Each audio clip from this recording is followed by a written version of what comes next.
কবি সনত কৃষ্ণ সেনের একটি মজার কবিতা, রাবণ রাজা। রাবণ রাজার সর্দি হলে 10টা নাকে হাসত সে। 10টা রুমাল নোংরা হতো, অত রুমাল কাস্তকে। পাশাপাশি থাকতো মাথা, নিয়া ঘুরত চারিদিকে। কেমন করে ঢুকতো ভিতর, কেমনে আসতো বাইর দিকে। ঝগড়া কিংবা আলোচনা কয় মুখেতে করতো সে। বই পুস্তক চিঠিপত্র কোন মুখেতে পড়তো সে। 10টা মাথার 10 ভাবনা কেমন করে ভাবতো সে। কয়টা গামছা সঙ্গে নিত স্নানে যখন নামতো সে। কয়টা গ্লাসে জল খেত আর কয় পেয়ালা চা। চুমু খেত কেমন করে, ভাবতে কাঁপে গা। তার চেয়েও বড় কথা, কেমন করে শুইতো সে। 10টা মাথা কয় বালিশে কেমন করে থুইতো সে। কেমন করে খাইতো চুরুট, টান দিত কি বেনশনে।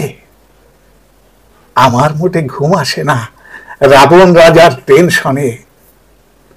আরে চুল কাটতে যেত যখন, লাগতো না হয় 1 চেয়ার।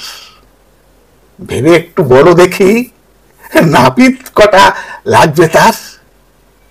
ডিজাইন কি একই হতো, সমান হতো জলফির মাপ। মিলিয়ে যখন দেখতো তখন আরশি কটা, বাপরে বাপ। দাঁত মাজা সেটাও ভাবো, দাঁত মাজা সেটাও ভাবো।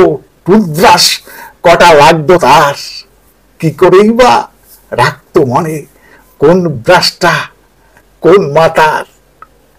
খেতে বসে একই খাবার 10টা মুখ এক পেত। এটাও কি হতে পারে যে সমান সমান ঝাল খেত? হ্যাঁ, প্রশ্ন শুনে গুগল জ্যাঠা হলো কুপোকাত।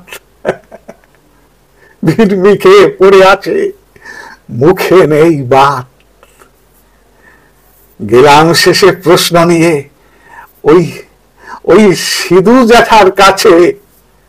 চোখ বুলিয়েই জ্ঞান হারালো, আর কি কেউ আছে? নমস্কার।